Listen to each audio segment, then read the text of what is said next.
Hello dear students, welcome to our channel. Railway మరియు ఇతర పోటీ పరీక్షలు ఏవైతే ఉన్నాయో అన్ని పోటీ పరీక్షలు కూడా జనరల్ సైన్స్ అనేది అత్యంత కీలకం అనే విషయం మీ అందరికీ తెలుసు. ఈరోజు మనం అందులో భాగంగా ఒక ఇంపార్టెంట్ ఎంసీక్యూస్ ఏవైతే ఉన్నాయో ఆల్రెడీ గతం నుంచి కొన్ని ఎంసీక్యూస్ గురించి మీతో డిస్కస్ చేయడం జరుగుతూ ఉంది. ఇప్పుడు కూడా మరొక ఇంపార్టెంట్ ఎంసీక్యూ అనేది డిస్కస్ చేసే ప్రయత్నం చేద్దామండి. రైట్, ఇక్కడ క్వశ్చన్ మనం తీసుకుంటే మూత్రపిండం యొక్క అధ్యయనాన్ని ఏమంటారు అనేది ఇక్కడ క్వశ్చన్. ఓకేనండి. సో మూత్రపిండం యొక్క అధ్యయనం అని చెప్పినాము.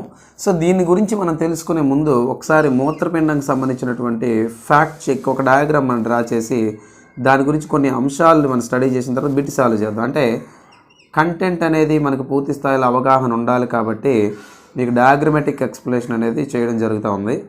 Right sir. సో మూత్రపిండం యొక్క డయాగ్రామ్ని నేను డ్రా చేస్తూ ఉన్నా.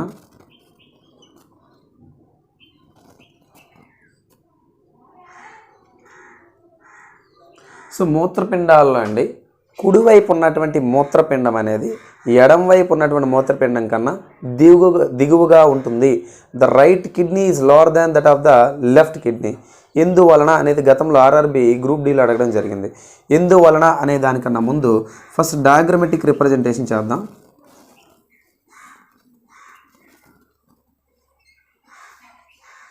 సో కుడివైపు ఉన్నటువంటి మూత్రపిండం అనేది ఎడం వైపు ఉన్నటువంటి మూత్రపిండం కన్నా దిగువగా ఉంది. చూడండి, మీరే చూడండి ఎందుకు దిగువగా ఉందంటే కుడివైపు ఏమవుతుందంటే అండి మనకి జీర్ణాశయం కింది భాగంలో దాదాపుగా 1.5 కేజీలు అంటే 1500 గ్రాములు బరువు ఉన్నటువంటి కాలేయం ఏదైతే ఉందో కాలేయాన్ని మనం లివర్ అని చెప్పి అంటాం. ఈ కాలేయం యొక్క బరువు కుడివైపు ఉన్నట్టు మూత్రపిండం మీద పడడం ద్వారా దీని యొక్క పరిమాణం అనేది ఒకటే, అంటే షేప్ ఒకటే, సైజ్ ఒకటే, కానీ లొకేషన్ అనేది వేరు, అంటే ఉన్నటువంటి స్థానం కన్నా కొంచెం దిగువగా ఉంటుందన్నమాట. అందుకే right kidney is lower than that of the left kidney అంటారు. ఓకేనండి. మరి ఇక్కడ చూడండి, మూత్రపిండం యొక్క అధ్యయనాన్ని మనం ఏమంటాం అంటే నెఫ్రాలజీ అని అంటాం. ఏమంటాం సార్? నెఫ్రాలజీ అని చెప్పి అంటారు. మూత్రపిండం ఏం చేస్తుందంటే మూత్రపిండం అనేది నీటిని మరియు రక్తాన్ని చూడండి నీటిని మరియు రక్తాన్ని శుభ్రపరచును అని చదువుతారు చాలామంది. మూత్రాన్ని చూడండి నీటిని మరియు రక్తాన్ని వడపోస్తుంది, అది ఇంపార్టెంట్. ఓకేనా. సో నీటిని మరియు రక్తాన్ని వడపోత అనేది జరుగుతూ ఉంది. సో ఫిల్టరేషన్ అనేది జరుగుతూ ఉంటుంది. అయితే ఎలాంటి ఫిల్టరేషన్ అండి, ఎలాంటి వడపోత జరుగుతూ ఉంది అంటే సూక్ష్మ వడపోత అని చెప్పి మనం అనాలి. ఏమనాలండి? సూక్ష్మ వడపోత అనాలి. ఇంగ్లీష్లో it is nothing but ultra filtration అని అంటారు. ఏమంటారు సార్? అల్ట్రా ఫిల్టరేషన్ అని చెప్పి అంటారు. Important bit. మళ్ళీ ఈ వడపోత జరగడానికి, ఓకేనండి, ఈ వడపోత చేయడానికి తోడ్పడుతున్నటువంటి కణాలు ఏమన్నా ఉన్నాయంటే అవే మూత్రపిండాల యొక్క క్రియాత్మక మరియు నిర్మాణాత్మక structural and functional unit of kidney. అంటే మనం ఏం చెప్తామంటే నెఫ్రాన్ అని చెప్పి మనం అంటాం. ఏమంటామండి? నెఫ్రాన్ అంటాం. ఈ నెఫ్రాన్ పేరు మీదుగా వచ్చిన పేరే నెఫ్రాలజీ. ఇక్కడ మరి రైట్ ఆన్సర్ ఏమవుతుందండి? నెఫ్రాలజీ అవుతా ఉంది. ఓకేనా. సో నెఫ్రాన్స్ అన్నాం. మళ్ళీ నెఫ్రాన్లో ఉపకళా కణాలతో తయారైనటువంటి కణాలు ఏవయ్యా అని అడిగితే కనుక నెఫ్రాన్లు ఉపకళా కణాలతో తయారైనటువంటి పోడోసైట్లు అని అంటారు. ఏమంటారండి? పోడోసైట్లు. స్క్వామస్ ఎపిథీలియల్ సెల్స్తో తయారైన కణాలు ఏమంటే పోడోసైట్లు అని చెప్పేసి అంటాం. అయితే మూత్రపిండం మీద టోపీ ఆకారంలో ఉన్న గ్రంథులు ఉంటాయి, వాటిని మనం ఏమంటాం అంటే అధివృక్క గ్రంథులు అని చెప్పి మనం పిలుస్తాం. ఏమని పిలుస్తాం సార్? అధివృక్క గ్రంథులు అని చెప్పేసి అంటాం. ఓకేనా. అధివృక్క గ్రంథులు, జాగ్రత్తగా వినండి, అధివృక్క గ్రంథులు అంట. అయితే ఇలాంటి అధివృక్క గ్రంథుల దగ్గర నుంచి మీకు ఆల్రెడీ చాలాసార్లు చెప్పడం జరిగింది చాలా వీడియోలో. అధివృక్క గ్రంథులు లేదా ఏవైతే గ్రంథుల నుంచి ఏమొస్తాయండి? హార్మోన్లు వస్తాయి. ఏమొస్తాయండి? హార్మోన్లు వస్తాయి. అయితే ఇలాంటి హార్మోన్ల యొక్క చూడండి ఇలాంటి హార్మోన్స్ ఏవైతే ఉన్నాయో వాటి యొక్క అధ్యయనాన్ని మనం ఏమంటాం అంటే ఎండోక్రైనాలజీ అని చెప్పి అంటాం. ఏమంటాం సార్? ఎండోక్రైనాలజీ. మరి మొట్టమొదటిసారిగా హార్మోన్ కనుక్కున్నటువంటి సంవత్సరం 1902. మొట్టమొదటిసారిగా హార్మోన్ కనుక్కున్నటువంటి శాస్త్రవేత్త స్టార్లింగ్. ఎవరండి? స్టార్లింగ్. ఎవరు? స్టార్లింగ్. మరి ఈయన కనుక్కున్నటువంటి హార్మోన్ మొట్టమొదటిసారిగా ఏంటంటే సెక్రటిన్ అని పిలుస్తున్నటువంటి హార్మోన్. ఏదండి? సెక్రటిన్ అని పిలుస్తున్న హార్మోన్. మూత్రపిండాల్లో వడపోయబడినటువంటి పదార్థాలన్నీ కూడా, అక్కడ ఉన్నటువంటి వ్యర్థ పదార్థాలన్నీ కూడా ఎక్కడికి వస్తాయండి? యూరినరీ బ్లాడర్కి చేరుతాయి. ఎక్కడ చేరుతాయండి? యూరినరీ బ్లాడర్ అని చెప్పి అంటారు. ఏమంటారు? Urinary bladder. దాన్నే చూడండి మూత్రాశయము అని చెప్పేసి అంటారు. ఏమంటారండి? మూత్రాశయము అని చెప్పి అంటారు. ఓకేనా? మూత్రాశయము.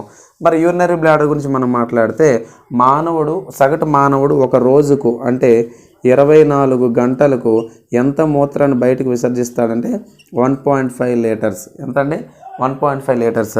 మానవుని యొక్క మూత్రాశయం లేదా యూరినరీ బ్లాడర్లో దాని యొక్క సామర్థ్యం ఎంత, కెపాసిటీ ఎంత అంటే, ఒకసారి మూత్రం నిండితే కనుక 750 ml దాకా నింపి ఉంచవచ్చు అనమాట. అలా కాకుండా అర్జ్ ఆఫ్ మిక్చరేషన్, మూత్రం పోయాలనిపించడం అనేది ఎప్పుడు అనిపిస్తుందంటే మూత్రాశయంలోని 300 నుంచి 350 ml మూత్రం అనేది ఉండేటప్పుడు. మరి మూత్రాశయంలో ఉన్నటువంటి గ్రాహకాలు ఏ రకానికి చెందిన గ్రాహకాలు అంటే, మూత్రాశయంలోని స్ట్రెచ్ గ్రాహకాలు ఉంటాయి. స్ట్రెచ్ గ్రాహకాలు అంటే ఏంటంటే మూత్రాశయం నిండిందా లేదా అనే విషయాన్ని తెలియజేసేటివి అనమాట. మరి ఇలాంటి మూత్రం గురించి మాట్లాడేటప్పుడు మూత్రం యొక్క అధ్యయనాన్ని మనం ఏమంటామంటే యూరాలజీ అంటాం. మూత్రాన్ని మనం 100% తీసుకుంటా అండి, ఇందులో 96% వాటర్ ఉంటుంది. ఏముంటుంది? వాటర్ ఉంటుంది అనమాట. మరి ఇంకా 4% మిగిలింది కదండి. 4% గుర్తుపెట్టుకోండి. 2% యూరియా, మరొక 2% ఏంటంటే యూరిక్ యాసిడ్. యూరియా అదేవిధంగా యూరిక్ యాసిడ్ అనేది ఉంటుంది.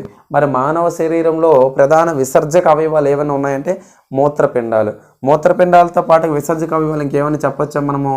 ఇంకేమంటే చర్మం ఉంటుంది. ఏముంటుందండి? చర్మం ఉంటుంది. అదేవిధంగా ఊపిరితిత్తులు. ఏదండి? ఊపిరితిత్తులు. అదేవిధంగా కాలేయము.